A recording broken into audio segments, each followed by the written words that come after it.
Hello everyone, स्वागत है आप सभी का आज के एक नए सेशन में। आज का सेशन है मॉक टेस्ट पार्ट नंबर 19, ठीक है, जिसमें हम आरआरबी एनटीपीसी ग्रेजुएट लेवल 6 जून 2025 के थर्ड शिफ्ट में पूछे गए जीके जीएस और करंट अफेयर के जो भी टोटल 40 क्वेश्चन आपसे पूछे गए थे, उन सभी को आज के इस सेशन में हम लोग डिस्कस करने वाले हैं।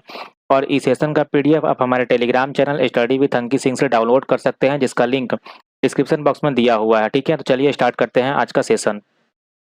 फर्स्ट क्वेश्चन है, निम्नलिखित में से कौन सा एलिमेंट यदि खराब तरीके से क्रियान्वित किया जाए तो सुस्पष्ट रिसर्च किए गए एमएस पावर पॉइंट प्रेजेंटेशन की विश्वसनीयता और प्रभाव को संभवतः सर्वाधिक रूप से प्रभावहीन कर देता है। Which of the following element if poorly implemented most likely undermines the credibility and impact of a well researched MS power point presentation. पहला आपका ऑप्शन है वीडियो जैसे मल्टीमीडिया तत्वों को एम्बेड करना। दूसरा है स्लाइड मास्टर और टेम्पलेट का असंगत उपयोग। तीसरा है स्लाइड के बीच संक्रमण प्रभाव का चुनाव। और चौथा है संदर्भ के लिए स्पीकर नोट्स को शामिल करना। ठीक है, तो ये आपका बिल्कुल सही जवाब है। स्लाइड मास्टर और टेम्पलेट का असंगत उपयोग यानी inconsistent use of slide master and templates. ठीक है, स्लाइड मास्टर उन डिजाइन और लेआउट सेटिंग को नियंत्रित करता है जो सभी स्लाइड्स में एक रूप और शैली बनाए रखते हैं। ठीक है, यदि अलग अलग स्लाइड्स पर अलग अलग टेम्पलेट या मास्टर उपयोग किया जाए तो प्रस्तुति असंगत, अव्यवस्थित और पेशेवर न दिखने वाली लगती है। ठीक है, अगला क्वेश्चन है, भील नेताओं जैसे काजी सिंह और भीमा नायक के नेतृत्व में भील विद्रोह किस वर्ष शुरू हुआ था। In which year did the Bhil revolt under leader like Kaji Singh and Bhima Nayak begin. पहला आपका ऑप्शन है 1868, दूसरा 1803, तीसरा है 1845 और चौथा है 1818।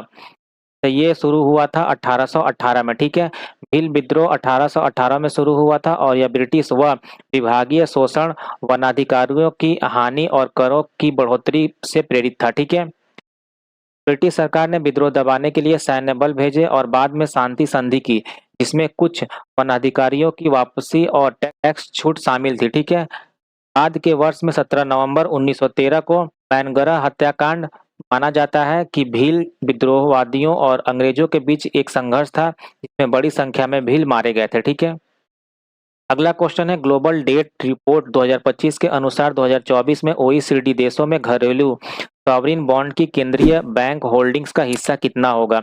According to the global debt report 2025, what will be the share of central bank holding of domestic sovereign bond in OECD countries in 2024। आपका पहला ऑप्शन है 42%, दूसरा है 25%, तीसरा है 35% और चौथा है 19%। तो ये था टोटल आपका 19%। ठीक है, नेक्स्ट क्वेश्चन है, निम्नलिखित में से कौन सा संकेतक किसी जनसंख्या में व्यक्तियों के बीच आय के वितरण में असमानता को दर्शाता है। Which of the following indicator shows inequality in income distribution among individuals in a population. पहला आपका ऑप्शन है उपभोक्ता मूल्य सूचकांक, दूसरा है पराश्रितता अनुपात, तीसरा है लॉरेंज वक्र और चौथा है श्रम शक्ति भागीदारी दर। ठीक है, तो ये है आपका लोरेंज वक्र। ठीक है, लोरेंज वक्र एक ग्राफिकल उपकरण है जो आबादी के और आय के प्रतिशत को प्लॉट करता है और दिखाता है कि वास्तविक वितरण समानता से कितना विचलित है। ठीक है, गिनी गुणांक इस वक्र से निकलता है और 0 से 1 के बीच मान देता है। 0 पूर्ण समानता, 1 पूर्ण असमानता। ठीक है, इस वक्र और गिनी गुणांक का उपयोग विभिन्न देशों और राज्यों में आय असमानता की तुलना करने के लिए किया जाता है। ठीक है, अगला क्वेश्चन है, CH3COO की उपस्थिति में CH3COOH की विलयता घटती है, इसका कारण है द सॉल्युबिलिटी और D association of CH3COOH decreases in presence of CH3COONA because of dash. पहला आपका ऑप्शन है ऑक्सीकरण, दूसरा है सम आयन प्रभाव, तीसरा है आयन युग्मन और चौथा है तापमान में वृद्धि। तो ये होता है सम आयन प्रभाव यानी कॉमन आयन इफेक्ट की वजह से। ठीक है, कॉमन आयन इफेक्ट एक रासायनिक सिद्धांत है जिसमें यदि एक घोल में पहले से ही किसी आयन की अधिक मात्रा हो तो उसी आयन वाले किसी दूसरे विलायक की विलेयता कम हो जाती है। ठीक है, उदाहरण स्वरूप CH3COO में पहले से ही CH3COO माइनस आयन मौजूद हैं जिससे CH3COOH और आयनाइज करना कम करती है। ठीक है, यह सिद्धांत पृथक्करण, द्रव्य शोधन और रासायनिक संतुलन में महत्वपूर्ण भूमिका निभाता है।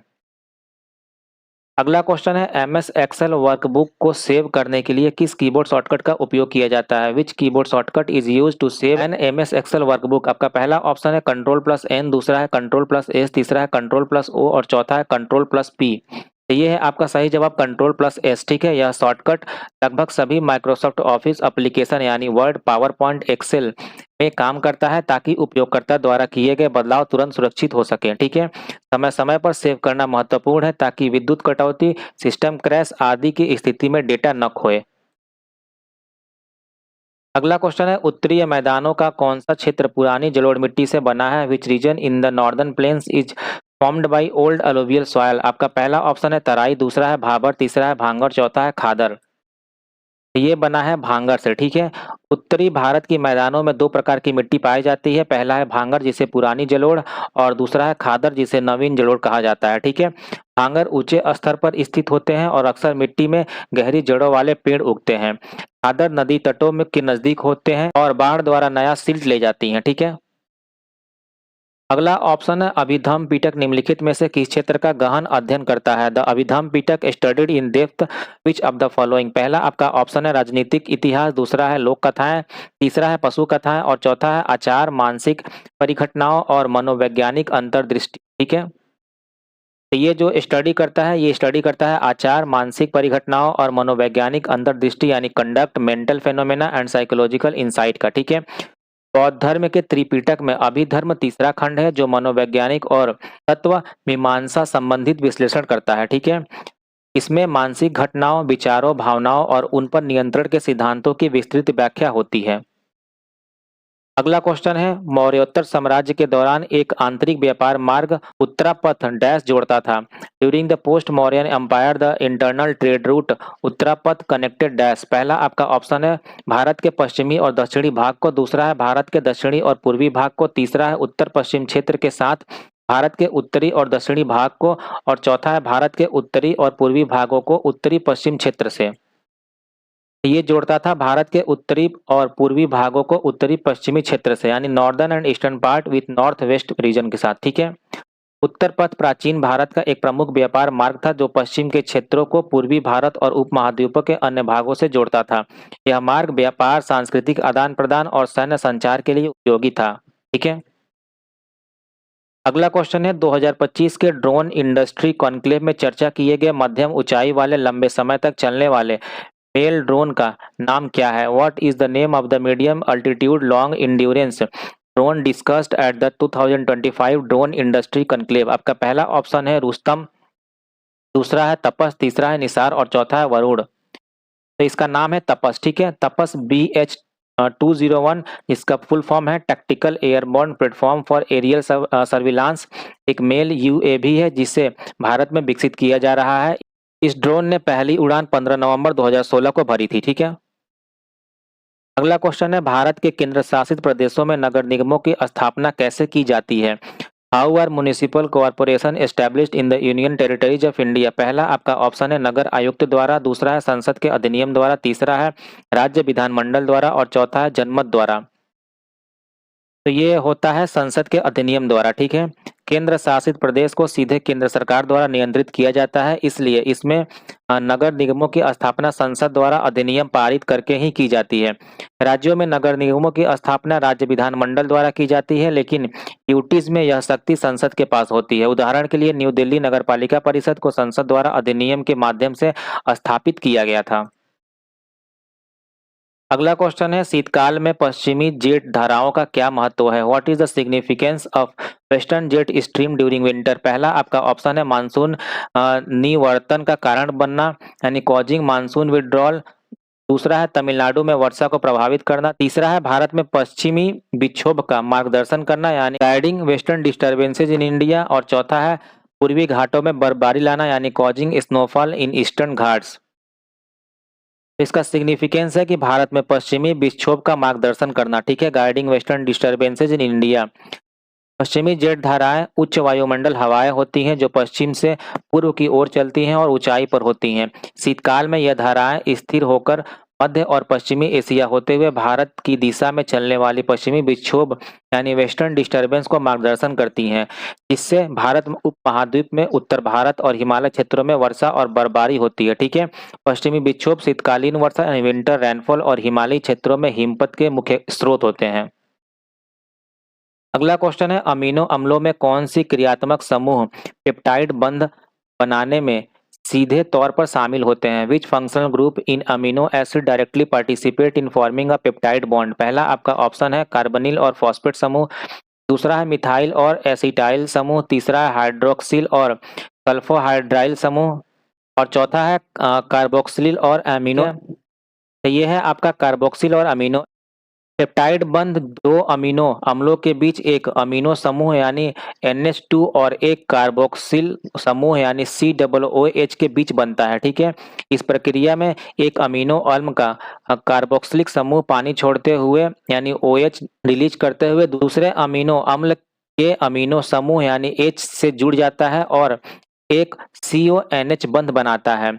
यह एक कंडेंसेशन प्रक्रिया है जिसमें पानी यानी H2O निकलता है। ठीक है, अगला क्वेश्चन है, लोक न्यायालय की कार्यवाही डैश होती है? द प्रोसीडिंग ऑफ लोक न्यायालय आर डैश। पहला आपका ऑप्शन है कोऑर्डिनेटिव, दूसरा है इन्वेस्टिगेटिव, तीसरा है एडवर्सरियल और चौथा है प्रॉम्प्ट। तो ये होता है आपका कोऑर्डिनेटिव यानी समन्वयात्मक। ठीक है, लोक न्यायालय अक्सर निम्न स्तर पर सार्वजनिक एवं त्वरित निवारण हेतु बनाए जाते हैं। इन न्यायालयों की प्रक्रिया अधिक लचीली और कम औपचारिक होती है, इसमें न्यायाधीश सक्रिय रूप से मामले की जांच और समन्वय करते हैं। यह प्रक्रिया पारंपरिक विरोधात्मक मॉडल से अलग होती है जहां प्रत्येक पक्ष अपना मामला प्रस्तुत करता है और न्यायाधीश बीच में न्यूमाता है। ठीक है, नेक्स्ट है, एमिली हेनरी के उपन्यास में दो प्रतिद्वंदी लेखकों के बीच एक लोक प्रसिद्ध उत्तराधिकारिणी की जीवनी लिखने की होड़ के बारे में बताया गया है, जिसका शीर्षक है in Emily Henry novel the story is about two rival author racing to write the biography of a famous heroes. The title of the novel is, पहला है आपका ग्रेट बिग ब्यूटीफुल लाइफ, दूसरा है बुक लवर्स, तीसरा है happy place और चौथा है फनी स्टोरी। तो ये है आपका the great big beautiful life. ठीक है, एमिली हेनरी एक लोकप्रिय अमेरिकी लेखिका है जिनकी कई रोमांटिक व उपन्यास कहानी शैली की पुस्तकें चर्चित है। The great big beautiful life उनके उस उपन्यास का नाम है जिसमें यह कहानी बड़ी सौदा लेखनी की होड़ की पृष्ठभूमि में होती है। उनकी अन्य प्रसिद्ध पुस्तक है बुक लवर्स जो काफी लोकप्रिय हुई थी। ठीक है, नेक्स्ट क्वेश्चन है, झारखंड के अधिकारियों ने डैश के अंदर पहले गांव जयगीर को इसके मुख्य क्षेत्र से पूरी तरह बाहर सफलतापूर्वक स्थानांतरित किया है। In Jharkhand the authorities have successfully relocate the village Jaigir entirely outside its core area within dash. पहला आपका ऑप्शन है अमानगढ़ टाइगर रिजर्व, दूसरा है पलामू टाइगर रिजर्व, तीसरा है जिम कॉर्बेट नेशनल पार्क और चौथा है दुधवा टाइगर रिजर्व। ये बाहर किया गया है पलामू टाइगर रिजर्व से। ठीक है, पलामू टाइगर रिजर्व झारखंड राज्य में स्थित है और वन्य जीव संरक्षण गतिविधियों हेतु महत्वपूर्ण क्षेत्र माना जाता है। गांवों का स्थानांतरण वन क्षेत्रों से मानव बस्तियों को निकालकर संरक्षण उद्देश्य से किया जाता है ताकि वनों और जंगली जीवों को अधिक सुरक्षा आवास मिल सके। इस तरह के स्थानांतरण से मानव वन संघर्ष यानी ह्यूमन वाइल्ड लाइफ कॉन्फ्लिक्ट को कम करने की कोशिश की जाती है। नेक्स्ट क्वेश्चन है, किस प्रेसिडेंसी में पोलीगारों ने अंग्रेजों के खिलाफ विद्रोह किया था जब अंग्रेजों ने उनके सैन्य और भूमि अधिकारों को छीनने का प्रयास किया था? In which presidency did the poligars revolt against the English when attempts were made to take away their military and land rights?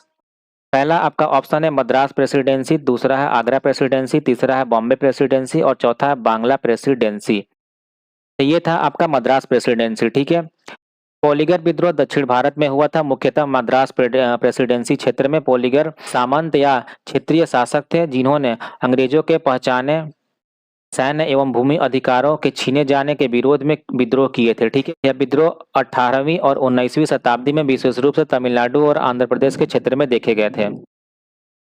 अगला क्वेश्चन है, भारत का कोन्याक जनजाति मुख्य रूप से किस राज्य में पाया जाता है? India's Konyak tribe is primarily found in which state? आपका पहला ऑप्शन है उत्तर प्रदेश और बिहार, दूसरा है नागालैंड और अरुणाचल प्रदेश, तीसरा है अरुणाचल प्रदेश और उत्तर प्रदेश और चौथा है नागालैंड और सिक्किम।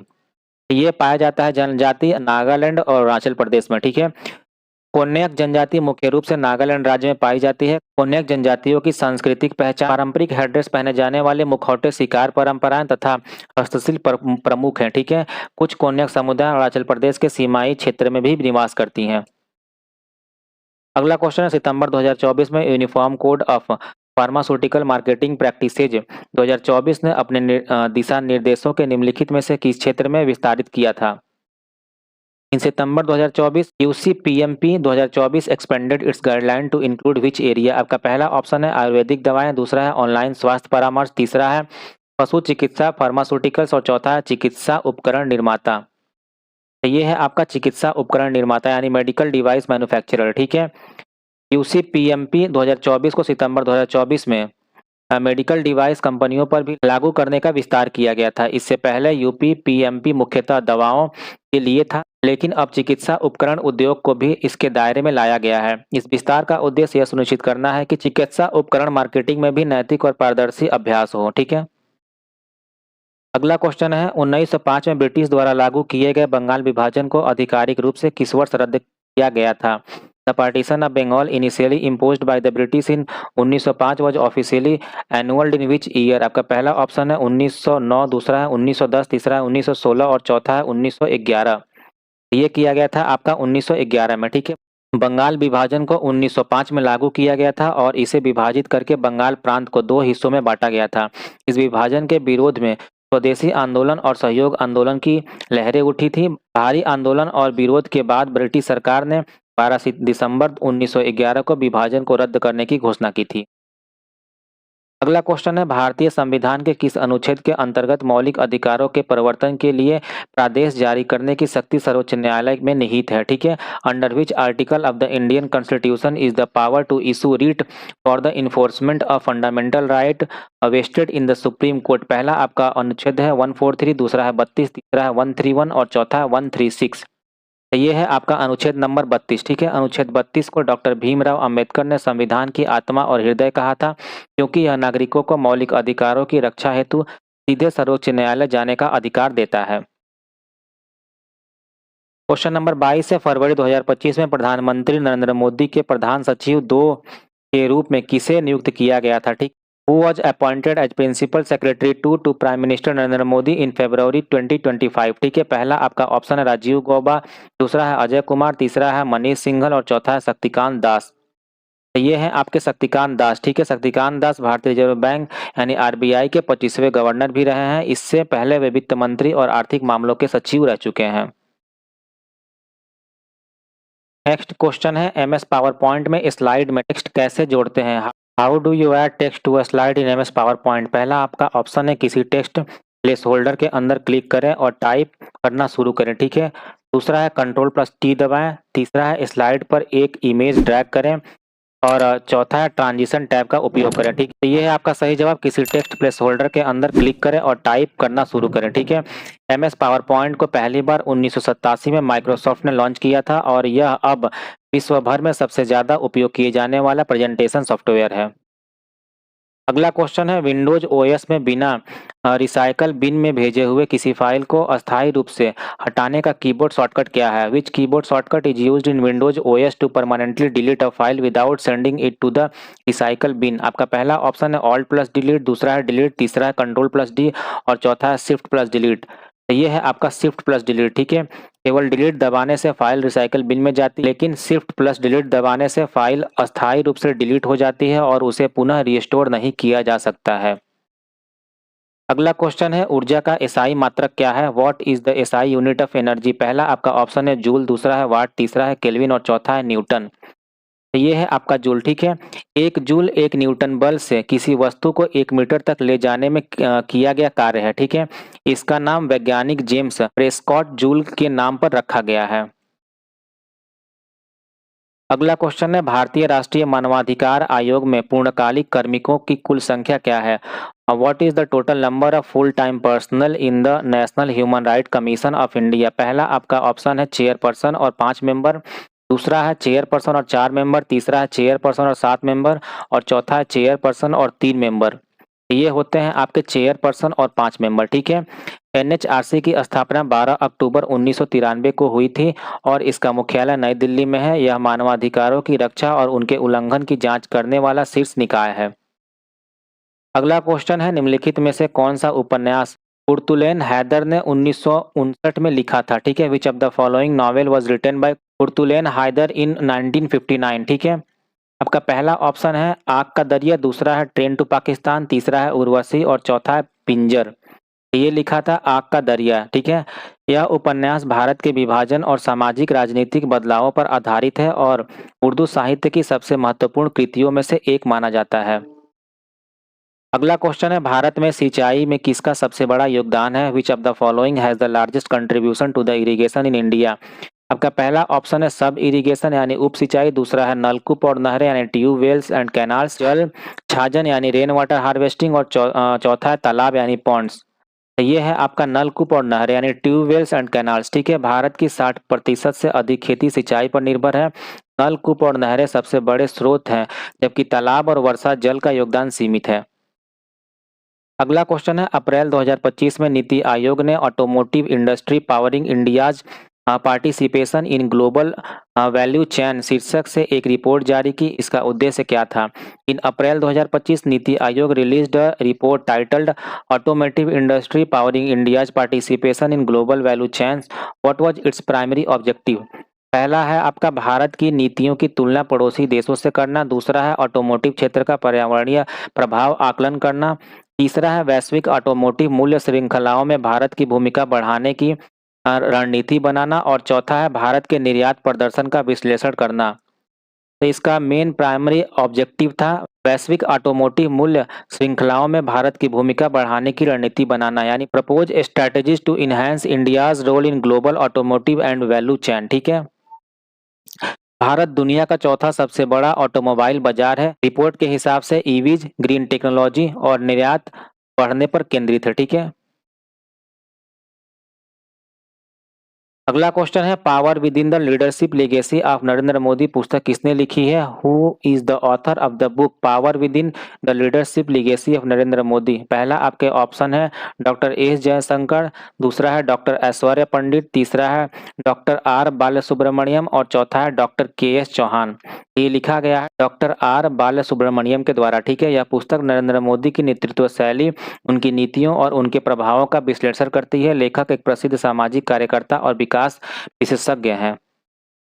अगला क्वेश्चन है, पुस्तक एक हार अश्वत्थामा के लिए डोंगरी साहित्य में साहित्य अकादमी पुरस्कार 2024 किसने जीता? Who won the Sahitya Akademi award 2024 in Dogri literature for the book Ek Haar Ashwatthama? पहला आपका ऑप्शन है पद्मा सचदेव, दूसरा है चमन अरोड़ा, तीसरा है मोहन सिंह और चौथा है वेद राही। तो ये जीता है चमन अरोड़ा ने। ठीक है, चमन अरोड़ा डोंगरी भाषा के प्रमुख साहित्यकार हैं। साहित्य अकादमी पुरस्कार हर वर्ष 24 भारतीय भाषाओं में उत्कृष्ट साहित्यिक योगदान के लिए दिया जाता है। नेक्स्ट है, अप्रैल 2025 में कौन सा फुटबॉल खिलाड़ी 900 पेशेवर करियर गोल तक पहुंचने वाला पहला खिलाड़ी बना? In April 2025 which footballer became the first player to reach 900 professional career goals? पहला आपका ऑप्शन है लियोन मेसी, दूसरा है क्रिस्टियानो रोनाल्डो, तीसरा है रॉबर्ट लेवांडोव्स्की और चौथा है किलियन एम्बाप्पे। ठीक है, तो ये हैं आपके क्रिस्टियानो रोनाल्डो। ठीक है, क्रिस्टियानो रोनाल्डो को अब तक के सबसे महान गोल स्कोरर में गिना जाता है। उन्होंने यूरोप और सऊदी अरब के क्लबों के साथ साथ पुर्तगाल की राष्ट्रीय टीम के लिए भी रिकॉर्ड बनाया है।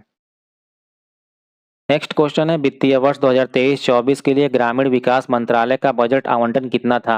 What was the budget allocation for the ministry of rural development for financial year 2023-24? इसके लिए आपके सामने ये चार ऑप्शंस हैं, इनमें से जो आपका सही है वो है 1,59,964 करोड़ रुपए। ठीक है, इस बजट में मनरेगा, प्रधानमंत्री ग्राम सड़क योजना और ग्रामीण आजीविका मिशन जैसी योजनाओं के लिए राशि आवंटित की गई है। अगला क्वेश्चन है, मार्च 2025 में भारतीय संसद ने आव्रजन और विदेशी विधेयक 2025 पारित किया। इसने किस अधिनियम को निरस्त किया? In March 2025 the Indian parliament pass the immigration and foreigners bill 2025 which act was specially repealed by it? पहला आपका ऑप्शन है प्रवास अधिनियम 1983, दूसरा है नागरिकता अधिनियम 1955, तीसरा है विदेशी अधिनियम 1946 और चौथा है राष्ट्रीय सुरक्षा अधिनियम 1980। तो ये है आपका विदेशी अधिनियम 1946, ठीक है। नया विधेयक आव्रजन प्रक्रिया को आधुनिक बनाने और अवैध प्रवास पर नियंत्रण के लिए बनाया गया है। विदेशी अधिनियम 1946 ब्रिटिश कालीन कानून था। नेक्स्ट है प्रतिहार शासक मिहिर भोज ने कौन सी उपाधि धारण की थी? Which title was adopted by the famous Pratihara ruler Mihir Bhoj? पहला आपका ऑप्शन है आदि वराह, दूसरा है विक्रमादित्य, तीसरा है परमेश्वर और चौथा है आदित्य वर्धन। तो ये है आपका आदि वराह, ठीक है। मिहिर भोज थे 1836 से लेकर 1885 ईस्वी तक। यह प्रतिहार वंश के सबसे महान शासक माने जाते थे। इन्होंने आदि वराह उपाधि धारण की और उनकी शक्ति उत्तर भारत में सबसे प्रबल थी। नेक्स्ट है आधुनिक सीपीयू में एक साथ कई निर्देशों को निष्पादित करने के लिए कौन सी तकनीक प्रयोग की जाती है? In modern CPUs which technique is use to execute multiple instruction simultaneously? पहला आपका ऑप्शन है पाइपलाइनिंग, दूसरा है क्लॉक सिंक्रोनाइजेशन, तीसरा है सिक्वेंशियल एग्जीक्यूशन और चौथा है सीरियल प्रोसेसिंग। तो ये किया जाता है पाइपलाइनिंग, ठीक है। पाइपलाइनिंग सीपीयू प्रदर्शन को तेज करता है क्योंकि यह कई ट्रांजेक्शनों को ओवरलैपिंग स्टेप्स में प्रोसेस करता है, ठीक है।